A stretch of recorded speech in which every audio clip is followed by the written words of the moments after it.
Hello ভাই বাবিরা, welcome to another brand new video. আজকের ঘটনা কি? তো আমি এখন কথা বলবো দরদ নিয়ে। এই সময় কম, শুরু করো। তো দরদ তো রিলিজের জন্য কত কত ডেট যে দিল, তার কিন্তু কোনো হিসাব নিকাশ নাই।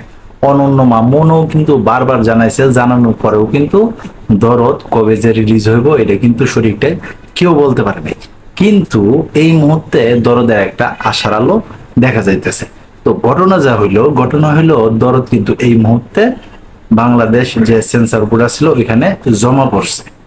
তো যেহেতু জমা পড়ছে অবশ্যই সার্টিফিকেট দেয়া দিব, আর সার্টিফিকেট দেয়া দিলে কিন্তু দরদ রিলিজের একটা ডেট অবশ্যই জানাই দিব। তো দরদ যদি পূজাতে যদি রিলিজ হয় তাহলে কিন্তু ইন্ডিয়াতেও দেবের খাদান সিনেমা রিলিজ হতে পারে। তো দুটার মধ্যে কিন্তু একটা ফাইট হতে পারে খুব সুন্দর। তো দেখা যাক কোন ছবি আগায় থাকে আর কোন ছবি পিছায় থাকে। কলকাতাতে কিন্তু শাকিব খানের অনেক ভক্ত আছে, তেমনি দেবেরও যেহেতু এটা নিজের কান্ট্রি, ওইখানে কিন্তু দেবেরও কিন্তু হিউজ পরিমাণে ফ্যান আছে। তো দেখা যাক ওইখানে কে জিতে আর কে হারে, কে জিতে আর কে হারে ওইটা তো ফ্যাক্ট না। ফ্যাক্ট হইলো যে কোন সিনেমা কতটুকু ব্যবসা করে আগায় যাইতে পারে। আর আমরা জানি দরদ কিন্তু একটা প্যান ইন্ডিয়ান মুভি, এটা কিন্তু শুধু বাংলা ভাষায় রিলিজ হইব তা কিন্তু না। এই দরদ সিনেমা কিন্তু মিনিমাম 6টা ভাষায় রিলিজ হইব, ওইটা প্রত্যেকটা কাজও কিন্তু শেষ।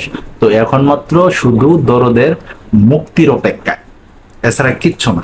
তো অনন্য মামুন নিজেই জানাইছে যে সেন্সর বোর্ডে সিনেমাটা জমা পড়ছে, তো এখন মাত্র সার্টিফিকেট আশা করতেছে কবে সেন্সর বোর্ড থেকে সেই সনদটা দিব। আর দেওয়ার পরেই সিদ্ধান্ত জানানো হবে যে দরদ কবে রিলিজ হবে।